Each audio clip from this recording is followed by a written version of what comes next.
Buenos dias, amigos. Me llamo es host Eric, host of Talking with Famoso to Peopleopoulos, and this is really huge news, frankly. I wanted to talk about it a little bit.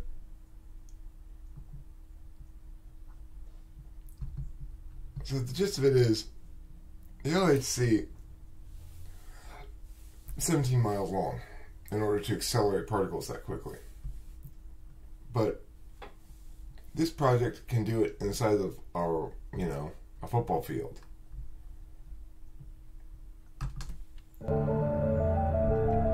The size of the LHC is huge. Future accelerators designs are even bigger. They all use conventional technology, so-called cavities. So these are essential metal boxes or cylinders under vacuum. And we have an oscillating electric field, which is excited by an electromagnetic energy which is put into. So in plasma wake field acceleration, we use plasma. Plasma is not vacuum. Plasma is a kind of fourth state of matter where we have ions and free electrons there. And this field we get by having a particle beam, a very strong beam, passing through this plasma and exciting these fields, Something reaches which are called wake plasma state fields. at a fairly low temperature. The beam which we can use is very strong laser or electrons or a proton beam, and that's exactly what we are using in the wake. So the interesting thing also why we use protons is that these protons have a very high energy, so they penetrate very deep into the plasma and can also accelerate particles to very high energies in one go. In the wake experiment we have now reached 2 milestones. Last year we have shown for the very first time that we can produce a wake field in plasma with a proton beam. This means the proton beam is shown for the first time, and this year now we injected an electron beam into these wake fields, and these electrons then finally got accelerated. So again, it's like a surfer which we inject onto these waves, and they surf along and get accelerated. And our electrons now have been accelerated to 2 GeV over 10 meters, and that's very impressive because that's already a factor 40 times higher than what we have in LHC using conventional technologies there. What? That's the crazy thing right there. What is that? What did I push?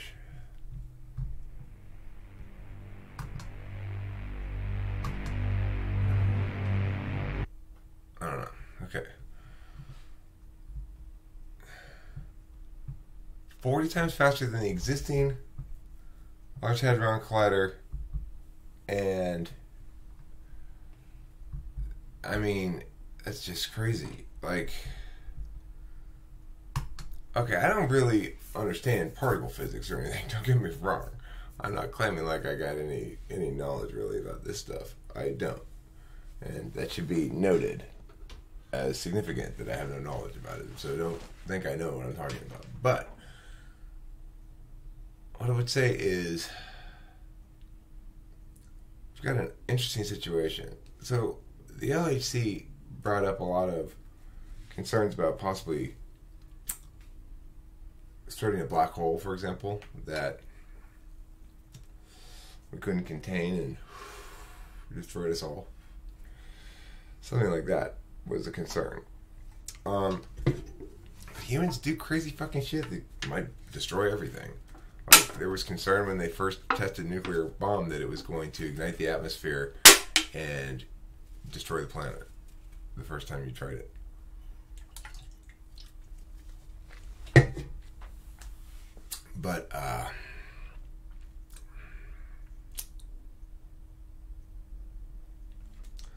people did it anyway. Good news, didn't destroy the planet. Hey, let's go even 40 times faster than we're going in the LHC and see what happens. I don't know. Is anybody think of any concerns about colliding particles that quickly together? I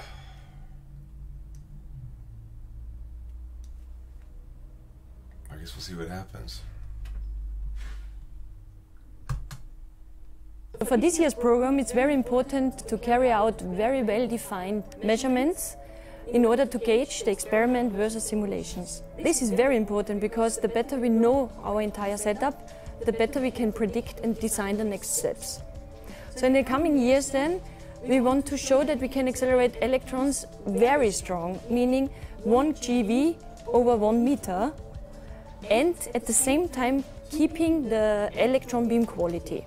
And then of course we want to show the scalability, meaning we want to accelerate electrons to several GeV over several meters. I think it's GeV. In order then at the end to design a high energy physics accelerator based on this technology. Okay, so I want to know what that means, GeV per meter. Like, what does that mean? How fast is it accelerating, really?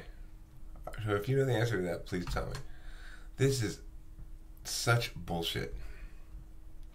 Why does it even have an article about this in the Independent? ADHD may be caused by stress in infancy, says parenting expert Steve Biddlepole.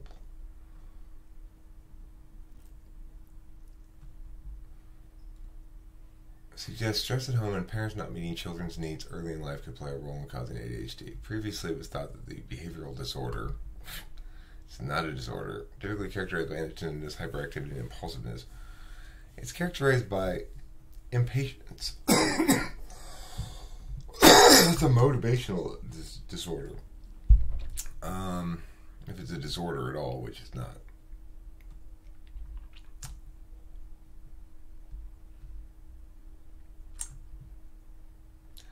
Some cases of ADHD can actually be called DDD, Dad Deficit Disorder. The author has been vocal in the past about the importance he places on fathers being involved in their son's life and teaching them self-control. Well, I had the super traditional upbringing that Steve Biddlepole is talking about. I had the ESTJ dad and the ISFJ mom. My parents were 35 years old when they had me. And I was their only child. ISFJ mother, ESTJ father. I got nurtured perfectly by mom. I got plenty by dad. And I'm ADHD as fuck. Why? Because I'm an extroverted intuitor. If you're an extroverted intuitor or an extroverted sensor, you're ADHD. There you go. We've explained it. We've explained the disorder. Being an extroverted perceiver means you're mentally unwell, because you're impulsive and hyperactive and inattentive. I'm inattentive because you're boring the fuck out of me, retard. You know? That's why I'm not paying attention to you.